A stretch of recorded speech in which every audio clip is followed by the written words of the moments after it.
¿Cómo están? Muy buenas tardes. Nuevamente aquí presente en el curso de Psicología, Álvaro Rúa les habla nuevamente, otra vez, si ustedes ya lo saben, así que vamos a aprovechar esa oportunidad. La semana pasada terminábamos con, o mejor dicho, la clase pasada terminábamos con el curso de aprendizaje, es decir, cerrábamos el aspecto de los procesos cognitivos, así como el procesamiento de la información, con el tema de la psicología cognitiva, o mejor dicho, el aprendizaje desde la perspectiva cognitiva. Entonces, como recordamos en la primera clase, había tres aspectos de los procesos psíquicos que nosotros trabajábamos. Uno de ellos era el aspecto cognitivo. Sin embargo, habían otros dos que teníamos que valorar. Uno de ellos eran los procesos afectivos, que es el tema de hoy, y los procesos motivacionales, o también llamados procesos conativos, más allá de la conducta, que ya hemos hablado bastante sobre la conducta. Entonces, nosotros en esta oportunidad vamos a trabajar la afectividad. Profesor, ¿no eran procesos afectivos? Bueno, nosotros lo vamos a encontrar de diferentes maneras, sobre todo si revisamos en múltiples manuales, en múltiples boletines. Quizás lo encontramos como procesos afectivos, quizás lo encontramos como afectividad. Creo que lo más común encontrarlo en referencias tipo Aduni, tipo San Marcos, es encontrarlo como afectividad. Entonces, basándonos en eso es que vamos a hacer esta breve descripción, indicando de que la afectividad es un conjunto de estados y manifestaciones, estados que son referentes a la persona, es decir, a su sensación interna. Recordemos las sensaciones interoceptivas, las sensaciones senestésicas que tiene la persona. Por ejemplo, al decir, estoy aburrido, ¿qué siento? Siento que me pesa la cabeza, siento que me voy a dormir. Muy bien, es un estado fisiológico, bien, que está ligado definitivamente a una emoción. Ojo, y no solamente nos referimos a ello, al hablar de la afectividad o de un afecto, también nos referimos de acuerdo a los pensamientos, a las ideas, a las imágenes que podamos estar experimentando en dicho momento, además de las manifestaciones, ¿no? Que un sujeto experimenta del o producto de la interacción de su entorno. ¿De acuerdo? Nosotros estamos en constante comunicación con nuestro entorno. No solamente, ojo, limitándonos al aspecto de las personas, sino así como nosotros nos encontramos rodeados de múltiples estímulos, que pueden ser personas, que pueden ser animales, que pueden ser plantas, que pueden ser colores, que pueden ser formas, que pueden ser muchos otros aspectos, muchos otros tipos de estímulos, situaciones, olores, etc. Nosotros vamos a tener una reacción frente a esos estímulos. ¿Cuáles son esas reacciones? Por ejemplo, ver, no lo sé, un alimento descompuesto, asco. Por ejemplo, ver una ropa, una prenda que te gusta, alegría, sorpresa, ¿bien? Y también, ojo, no solamente refiriéndonos a cómo determinados estímulos de nuestro entorno van a relacionarse o van a causar nuestras reacciones, sino como elementos propios de nosotros mismos pueden tener un efecto sobre ellos, como por ejemplo algunos recuerdos. Yo recuerdo aquella vez que fui al zoológico, yo recuerdo esa vez que fui a un parque de diversiones, yo recuerdo esa vez que salí con mis amigos y amigas. Perfecto, esos recuerdos que se encuentran dentro de nosotros también pueden desencadenar estados afectivos, que dentro de un momento vamos a ir describiendo con mayor detalle. Además, ¿de acuerdo? Y a través de las cuales establecemos relaciones, así es. Nos relacionamos con nuestro entorno. Esto me agrada, por lo tanto me aproximo más a él. Esto me desagrada, mejor me alejo de ello.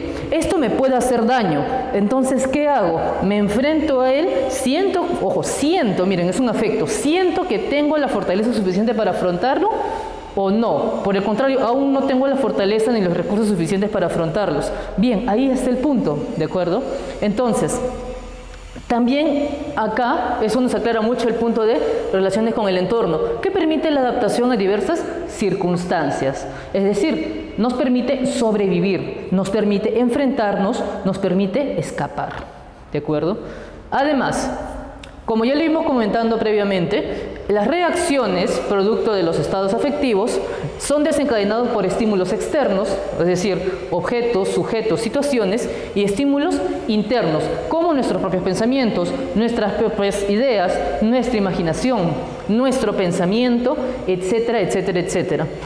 Además, estas situaciones pueden desencadenar estados que son favorables para el sujeto, como la alegría, que permite la liberación de ciertas hormonas que ayuda a relajar y reestabilizar, digamos, la energía del cuerpo, o estados como por ejemplo, y ojo, la alegría también da una sensación de placer, se ha dicho, mayor motivación para el trabajo, o desfavorables para el sujeto. ¿Cómo sería el miedo? ¿Cómo sería la ansiedad? El estrés, etcétera. Que en lugar de ser favorables para la persona, aunque hay varios tipos de estrés, se ha dicho, vamos a referirnos al estrés agobiante, al estrés, digamos, al estrés malo, ¿ya? al estrés desgastante, ¿de acuerdo?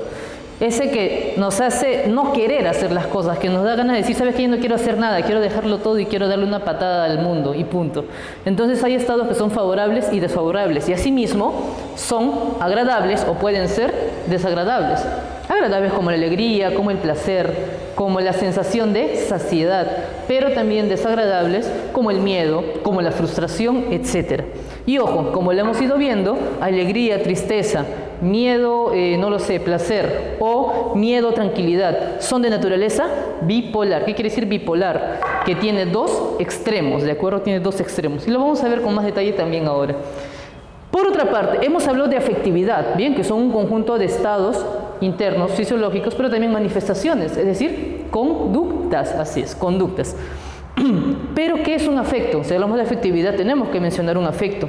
Y un afecto está compuesto por los comportamientos observables de la persona y sus estados subjetivos, lo que siente, los cambios que hay dentro de su cuerpo a nivel hormonal, a nivel químico, ¿de acuerdo? Químico me refiero a la segregación de ciertos neurotransmisores y cómo estos afectan al funcionamiento general de su organismo, no solo el sistema nervioso, porque la exposición a determinados químicos generados por emociones, como el miedo, como la ansiedad, como la tristeza, pueden afectar el funcionamiento de todo el organismo, no solamente el estado emocional y no solamente la sensación de tristeza, sino que puede causar malestares gástricos, malestares musculares, malestares cardíacos, malestares de tipo respiratorio, etcétera, etcétera, etcétera. Lo que nosotros llamamos afecciones fisiológicas o, mejor dicho, en términos más específicos, la gastritis emocional, la tos por estrés, los dolores musculares por agotamiento psíquico, etcétera, etcétera, etcétera. Bien, entonces si nos vamos más por acá arriba, acá en la parte que dice características, bien, me voy a ubicar por acá para que me puedan ver, para que podamos estar al pendiente, no voy a hacer que nos perdamos por acá, así que por favor no pierdan la mirada, manténganse por aquí. Algunas características de la afectividad van a ser las siguientes. Una de las cuales, y creo que sería una de las más resaltantes, una de las más relevantes para nosotros, ojo, es la forma en la que nosotros experimentamos cada estado emocional. Lo que yo siento por determinado evento no lo va a sentir otra persona por dicho evento al mismo tiempo.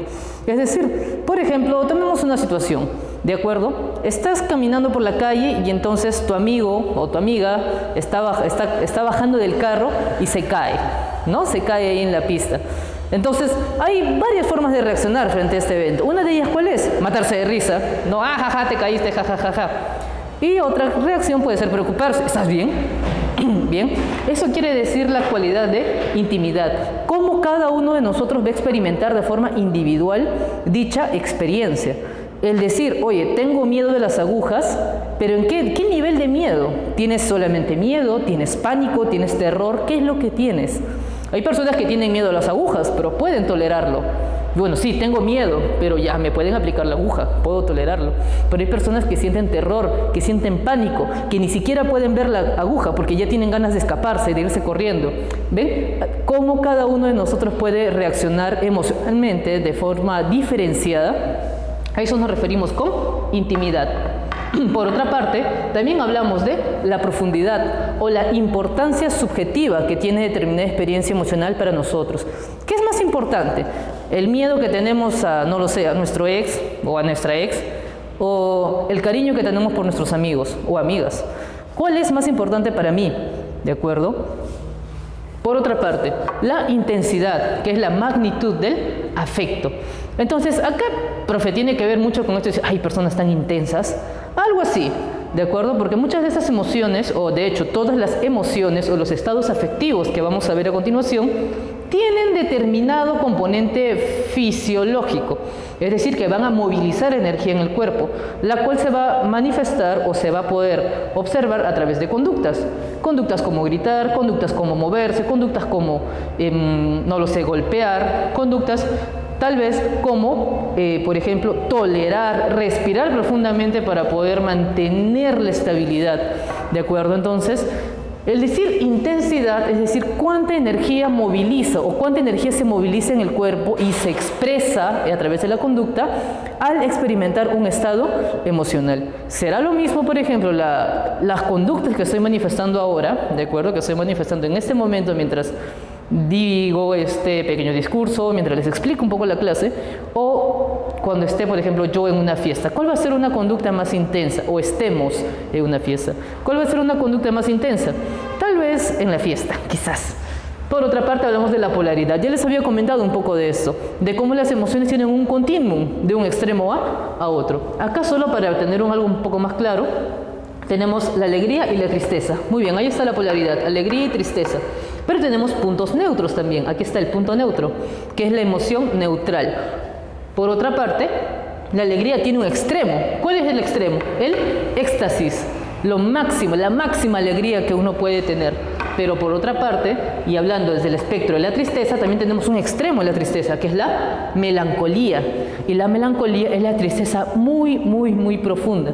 Muchas veces es relacionado con la depresión, ¿de acuerdo? Entonces vemos cómo acá hay una bipolaridad de un extremo de la tristeza muy profunda a una alegría muy profunda. Y por otro lado, también tenemos de la tristeza a la alegría, pasando todas por una emoción neutral, así es. Que generalmente es la conducta de expectación, ¿no? El de estar atento a algo. Por otra parte, tenemos dos características más. No se vayan a dar acá nada más, vamos a ver dos más. El nivel, el grado de valoración social que tiene una experiencia emocional. Me siento triste, no lo sé, me siento triste porque, porque mi ex que me engañó, ¿de acuerdo? Porque mi ex que me engañó, le engañaron a él también o a ella también. Ya, y entonces sus amigos que te dicen, oye, ¿por qué tienes que sentir esto? Eso no debes sentirlo, tú debes sentirte alegre. Ahí es el nivel. ¿De acuerdo? La valoración social que se le da a determinados afectos, que está muchas veces relacionado con lo ético y lo moral, es decir, lo que se considera correcto y no correcto en determinadas sociedades, en determinadas familias, en determinados grupos, en particular, en este caso el grupo de amigos, ¿no? Es decir, bueno, ¿por qué te compadeces de él? ¿Por qué te compadeces de ella si ya lo han o ya la han dejado y si a ti te hizo lo mismo? Tú deberías sentirte alegre. ¿Ven? Cómo ahí va a influir mucho la ética y la moral, las creencias de lo correcto y lo no correcto en las personas. Y por último, la amplitud, el impacto y la duración de este afecto. Por ejemplo, todos hemos pasado por el espacio de cuarentena generalizada, donde no podíamos salir. Cómo esta experiencia nos ha provocado muchas emociones, no solamente, ojo, respecto al encierro, ¿bien? Es decir, no voy a ver a mis amigos, no voy a celebrar mi fiesta de quinceañero, no voy a ver a mis compañeros, sino también me enfermaré, se enfermará alguien de mi casa, o pasará quizás lo peor, podremos volver a la normalidad.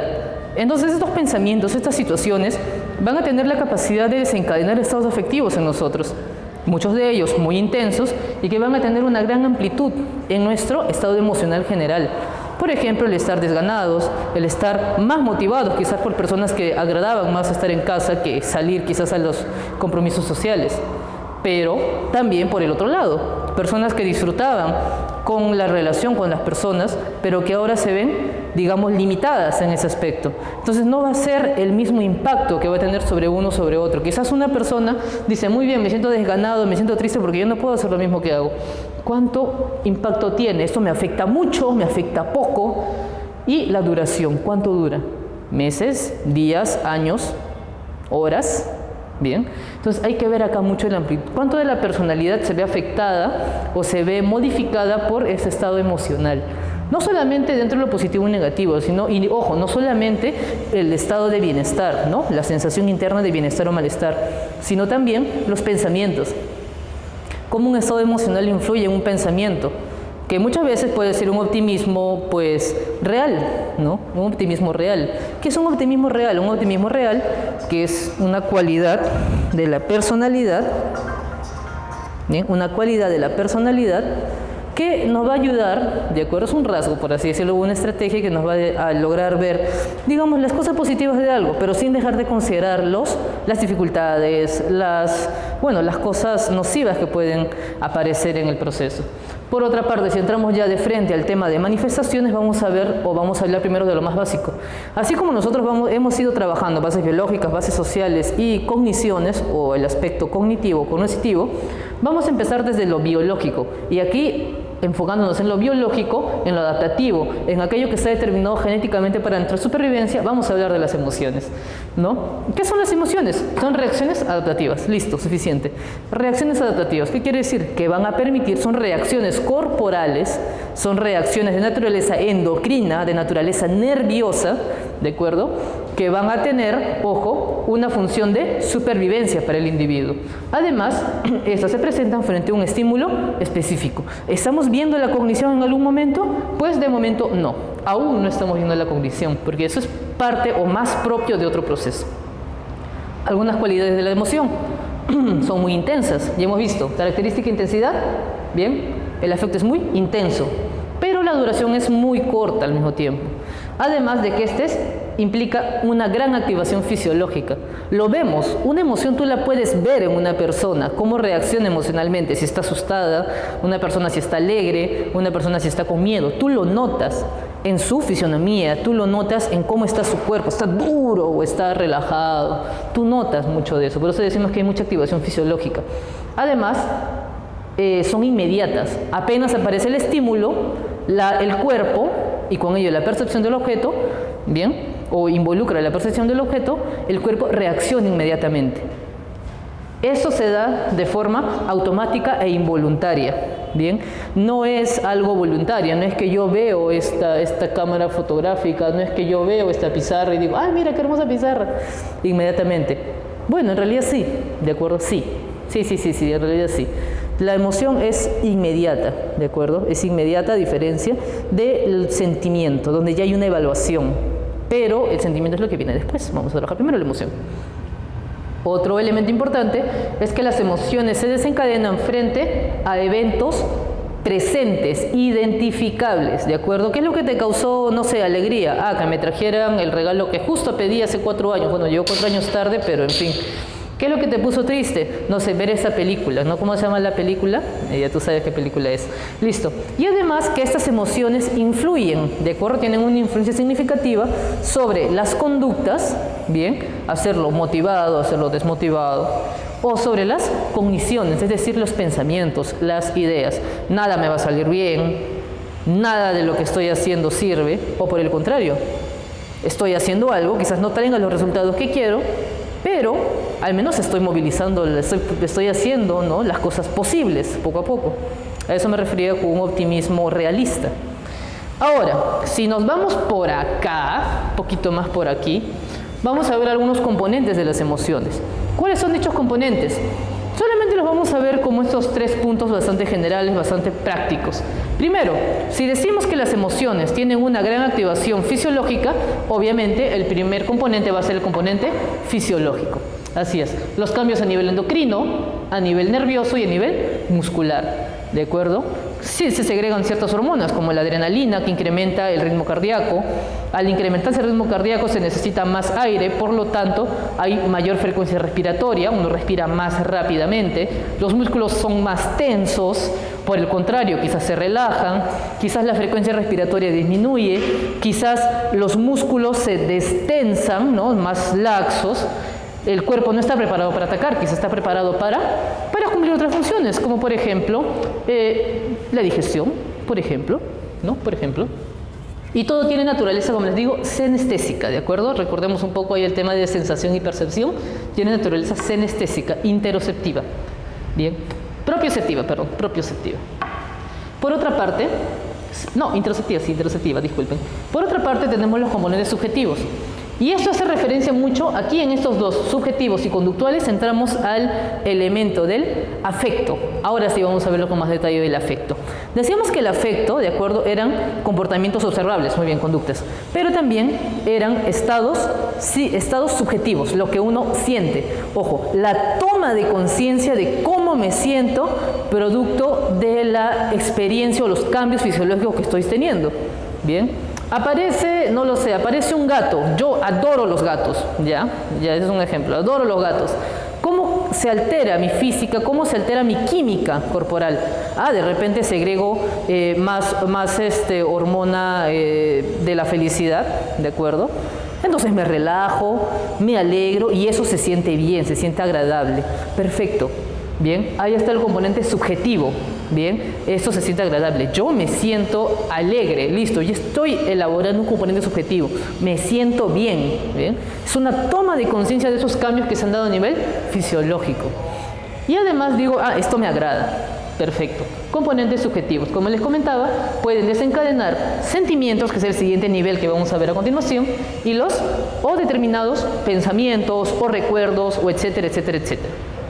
Además, las emociones o el estado emocional en el que nos encontramos puede desencadenar conductas, bien, conductas que van a ser visibles. Dijimos que las emociones tienen una alta activación física, por lo tanto, también van a tener una alta evidencia conductual, como las expresiones faciales, ¿no? Uno se da cuenta observando, y eso es precisamente lo que los psicólogos estudiamos bastante durante muchos años para poder leer estas cosas. Estos elementos son los elementos que los psicólogos empleamos para la intervención con pacientes. Es decir, la carrera de psicología no es tan sencilla que digamos. ¿Cómo interpretar, digamos, la egosincronía, ¿no? Que lo que dice el paciente se relaciona con lo que está manifestando, o por el contrario, lo que dice no está para nada relacionado con lo que manifiesta, el tono con que lo dice, y eso también es una característica importante, el tono de voz, el volumen, el ritmo de voz, la acción motriz que éste manifiesta, una posición de manos, su posición sobre la silla, la mirada, etc. Y además su conducta dirigida a metas, ¿de acuerdo? Si eso está muy de acuerdo con lo que dice, con lo que no dice, con lo que dice que siente o con lo que dice que no siente. Entonces hay que ser muy observadores. Entonces aquí están los tres componentes de o mejor dicho, de las emociones, y que también se van a extrapolar a otros afectos que vamos a ver a continuación. Por otra parte, si hablamos de la clasificación de las emociones, y sin entrar mucho en detalles, ojo, por ejemplo tenemos la teoría de Darwin. Darwin, que nos hablaba de que en realidad las emociones son un factor adaptativo de las especies para su supervivencia. Por ejemplo, en una especie de pájaros, que son pequeños, no tienen muchas herramientas para defenderse, pero como el experimentar un miedo intenso frente a, por ejemplo, a un sonido, o a un olor, les permite escapar y sobrevivir y no ser devorados por un predador. Entonces esto favorece a que esta especie continúe en el ciclo o dentro de su nicho ecológico, a diferencia de otra especie, por ejemplo, que busca enfrentarse, o mejor dicho, un pájaro de esa misma especie, pero con otras características quizás de temperamento, bien, que busca enfrentarse al depredador, pero igual pierde y de todas formas muere. Entonces, como estas reacciones emocionales que son innatas, ojo, las emociones no son solamente humanas, las emociones se limitan a todo o no se limitan, ojo, y sino que están presentes en todos los organismos vivos, sobre todo o más que todo en aquellos que tienen un sistema nervioso cada vez más elaborado, mucho más estructurado. Si hablamos de los dos tipos de emociones, acá, yo les daría más peso a hablar de emociones básicas o emociones primarias, también se les conoce así. Y también tenemos las secundarias, claro. Las emociones básicas son aquellas que son determinadas genéticamente, ¿de acuerdo? Están con nosotros a nacer. Son patrones de reacción ante estímulos que nos van a permitir la supervivencia. Por eso se le llama una cualidad adaptativa. Permite la supervivencia de los organismos humanos, animales, no solamente humanos.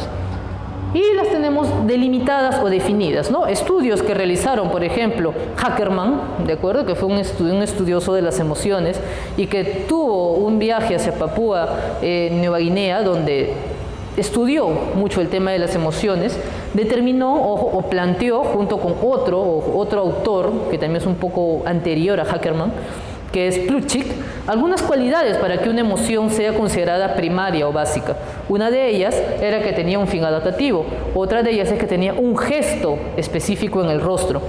Otra importante era que ésta tenía que tener o tendría que ser compartida, ojo, compartida en diferentes culturas, es decir, ser universal.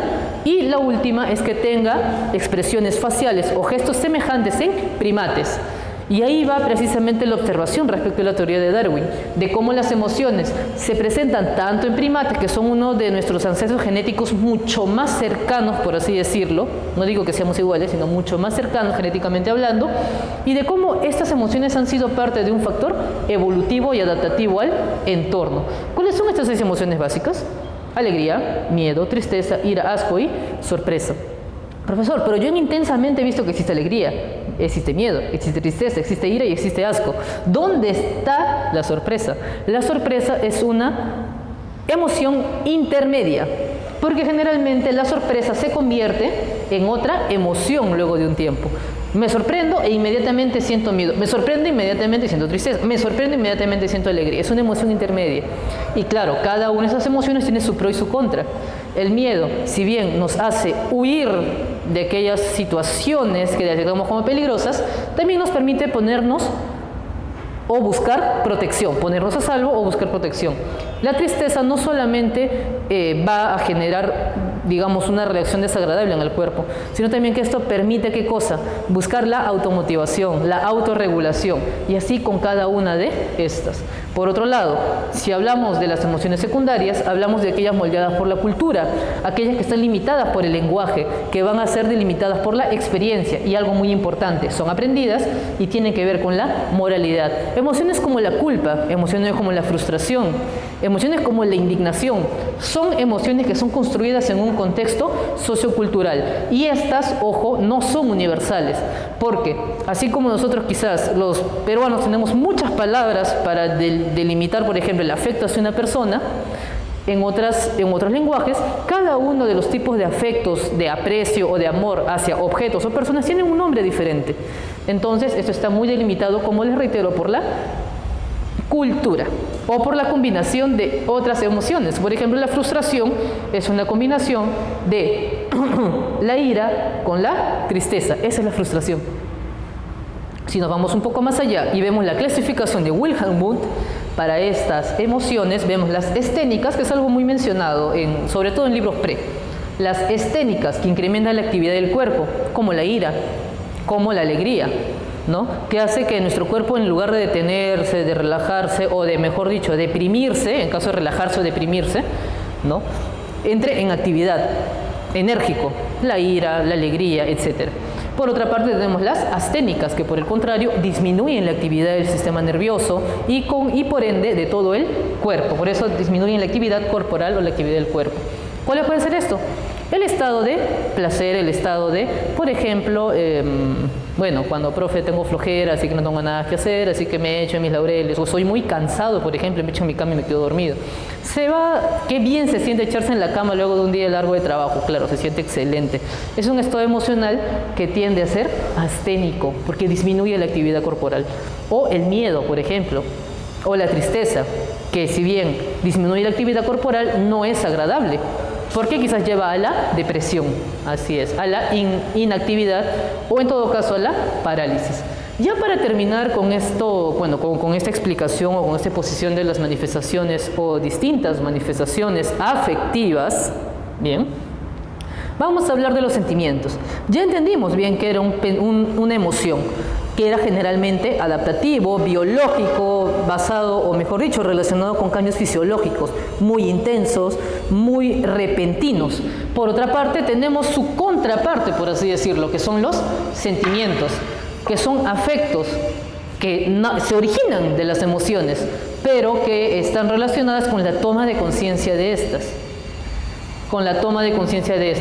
Como por ejemplo, tengo una emoción, esto me alegra, esto me alegra, esto me alegra, muy bien, pero luego ya lo proceso cognitivamente. Oye, esa pizarra se ve bonita, ya, muy bien. Oye, pero acá tiene faltas ortográficas.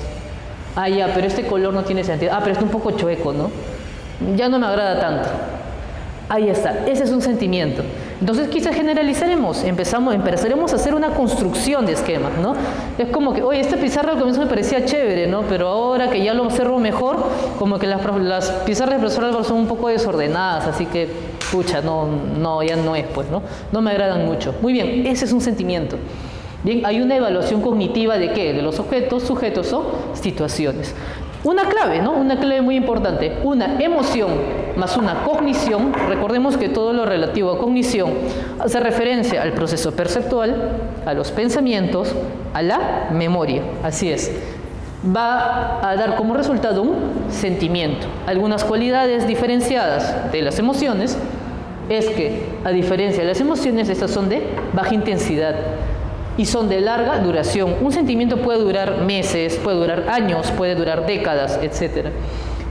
Y también tiene escasa activación fisiológica. Si bien los sentimientos pueden desencadenar también emociones, ojo, no hay que olvidar eso, así como los sentimientos se originan en las emociones, el experimentar determinados sentimientos, como por ejemplo el amor, como por ejemplo la ternura, pueden hacer que nuestro cuerpo manifieste, ¿de acuerdo? Manifieste una emoción intensa. Como por ejemplo, a ver, voy a recordar algo.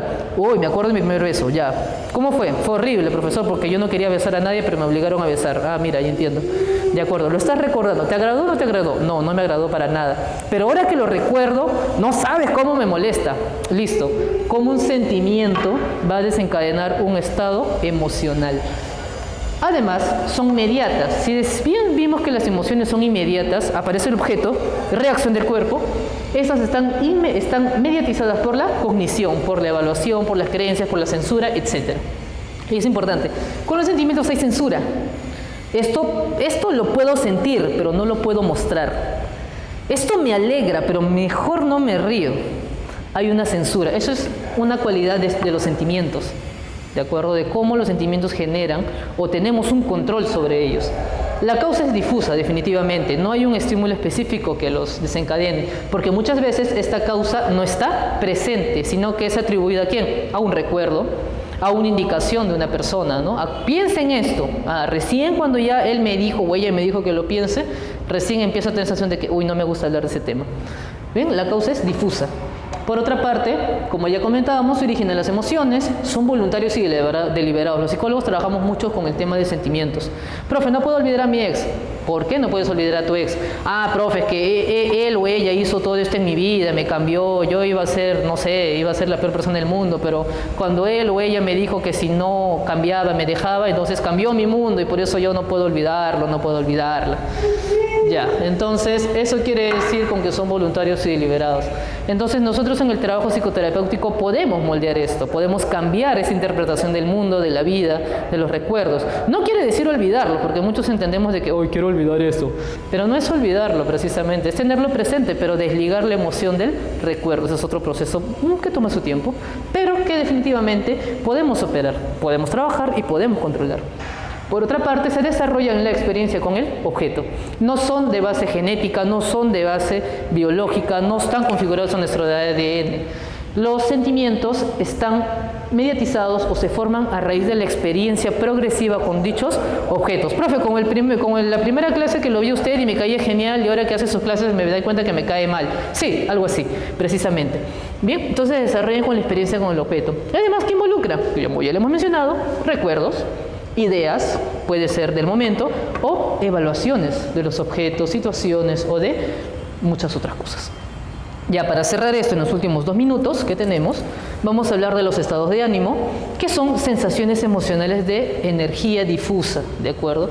¿Qué es un estado emocional? Es cuando, en palabras sencillas, te preguntan, ¿cómo está tu estado, cómo está tu humor hoy día? No tu humor, sino tu espacio humor, ¿de acuerdo? ¿Cómo está tu humor el día de hoy? Bien, hoy día sí estoy bien, me siento bien. Listo, ese es el estado de ánimo. Listo, ya lo manchaste. Ese es el estado de ánimo. Me siento bien, sí, estoy tranquilo, estoy tranquila. Perfecto. O por el contrario, no, hoy día la verdad es que estoy renegando. ¿Ya? ¿Por qué estás renegando? Ah, porque mira, me ha pasado esto. Un evento, ¿de acuerdo? Va a cambiar tu estado general de actividad. Ese es el estado de ánimo. ¿De acuerdo? Ese es el estado de ánimo. Puede ser atribuible también un rasgo de la personalidad, porque todas las personas inevitablemente tenemos un estado de ánimo, pese a no experimentar una emoción o sentimiento en particular. Por ejemplo, ¿cómo soy yo cuando dicto? Ah, profe, cuando usted dicta, sí, bien relajado, habla bastante, ¿no? Sí, habla bastante, ahí no se cansa nunca de hablar. Ya, perfecto. Pero respecto a mi estado de humor, no lo que hago. Ah, ya. Entonces, sí, profe, está bastante tranquilo, bastante relajado, se le ve bastante dedicado, ¿no? Sí, buen semblante. Ese es el estado de ánimo. Pero ojo, si bien esta es una expresión de baja intensidad, porque está relacionado con la energía, con la sociabilidad, está relacionado con la emotividad de la persona, que vamos a ver más adelante con el tema de temperamento, también esta es estable, ojo, puede ser modificable por otros afectos. Puede ser una persona que normalmente sea muy alegre, muy pasiva, ¿no? Muy tranquila, pero sin embargo, si hay un evento específico, por ejemplo, le roban, entonces, y esta persona cambia totalmente su estado de ánimo. Y tú lo ves y le ves y dices, oye, pero tú no eres así normalmente. Algo te ha pasado, tú eres bien tranquilo, tú eres bien tranquila. Atribuimos, bien, o utilizamos o logramos describir el estado de ánimo a través de atributos de la personalidad. Tú siempre eres tranquilo, tú siempre eres tranquila, tú eres bien alegre, tú eres bien aburrido. Tú eres como los Álvaro, bien renegón, bien renegona. ¿De acuerdo? Entonces, ahí está. Ahí vemos un poco sobre el estado de ánimo. Pero que también puede ser modificado por los afectos, pues. Así es. Y es lo que llamamos los cambios en el estado de ánimo, que puede ser transitorios, claro, como cuando terminas con tu enamorado o tu enamorada y estás triste, lo cual es normal, así que tu estado de ánimo evidentemente no va a ser el mejor del mundo, pero es temporal, a diferencia de cambios que son mucho más intensos, como en la depresión, que la persona no tiene energía para hacer nada, no quiere hacer nada, no tiene motivación para nada, y se involucran otros estados o otros afectos. Y por último, las pasiones. Profe, lo que siento yo por BTS y por todos sus integrantes, ¿es una pasión? Posiblemente, ya, posiblemente. ¿Por qué? Son afectos profundos, recuerden profundidad, constantes e intensos. Son absorbentes. ¿Por qué decimos que son absorbentes? Porque involucran mucho la personalidad del individuo. Van a absorber mucho su tiempo. Profe, mi cuarto está todo decorado de animes porque yo soy un fanático de los animes. Perfecto. Profe, a mí el juego que más me gusta ya es Free Fire, así que todo en mi casa es Free Fire. Ya, perfecto. Y yo lo juego, no sé, 18 horas diarias. Ya, interesante. Ya, eso es una pasión. ¿De acuerdo, profe? Yo pienso en él o pienso en ella de las 18 horas que estoy despierta, pienso en él o en ella, no sé, unas 10. Ya, qué interesante. Y si me dice para salir, no importa lo que esté haciendo, no me importa que esté en examen, no me importa que esté viendo la clase del profesor Álvaro, pero yo voy a sus brazos. Ya, qué interesante. Listo, eso quiere decir absorbente, ¿de acuerdo? Que involucra la personalidad, el tiempo, los recursos y la actividad del sujeto. Además, ojo, estos objetos, sujetos o situaciones, actividades que uno realiza pueden ser o son percibidos como únicos e insustituibles. Profe, como los hinchas de Alianza Lima, exacto. Bien, que por más que tu equipo esté perdiendo, ¿no? Que ya se acerca, ya salieron del Quino, pero igual vamos a ver si es que se cumple otro Quino, ¿de acuerdo? Dicen, no, sigue siendo el mejor equipo del mundo, ¿no? Entonces, eso es una pasión, ¿de acuerdo? O con la selección peruana, ¿no? Que hemos vuelto al Mundial después de 30 años, pero bueno, igual ahí está la gente diciendo que la selección peruana es la mejor de Latinoamérica, pero bueno. Además, un último detallito antes de cerrar esto es hablar, digamos, de las pasiones superiores y las pasiones inferiores. Las pasiones superiores son aquellas que permiten a la persona desarrollar su personalidad, permiten no solo llevarlos a ese sentimiento de autorrealización, sino también de contribuir en fines sociales, directa o indirectamente, por cierto. Mientras que las pasiones inferiores son aquellas que en lugar de promover el crecimiento de la personalidad, lo limitan, lo frenan. Profe, como cuando juego Free Fire o como cuando juego, no sé, cualquier otro juego de celular que hay, que me demoraría un año diciendo todos aquellos, me la paso 18 horas y no como, no estudio, no hago nada y solamente me dedico a jugar, sí, y ahora, estoy desnutrida, etcétera. Sí, algo así. Creo que nos estamos entendiendo muy bien en ese aspecto, que son pasiones inferiores. Profe, como cuando mi ex me dijo que, mira, que ya no me gustas y ahora voy a estar con otra chica o con otro chico y tú le dices, no me importa, quiero ser el otro, quiero ser la otra. Ya saben a lo que me refiero. Esa es una pasión inferior. ¿de acuerdo? Esa es una pasión inferior. Y claro, también está con el tema de obsesión, o que no se confunda mucho que la palabra obsesión es un término clínico aplicado en el tema de la salud mental, ojo, en la evaluación clínica, que hace referencia a pensamientos intrusivos, ojo, pensamientos intrusivos, que la persona no puede evitar y cuyo contenido está relacionado con el objeto de la pasión. En este caso, ¿no? En este caso hay obsesión de que, oye, estoy haciendo mi tarea e inmediatamente pienso en esa persona o pienso en esa actividad, ¿no? O no puedo dejar de pensar en eso, ¿no? Eso es lo que se conoce conductualmente como la obsesión. Y bueno, con esa pequeña aclaración podemos terminar con este espacio de conversación unidireccional, que es más un monólogo que otra cosa, pero ya habrá un tiempo para poder conversar. Y bueno, eso ha sido todo por hoy. Los veo en la próxima clase y recuerden, abríguense porque ya está haciendo un poco de frío. Y coman toda su comida. Listo. Hasta pronto.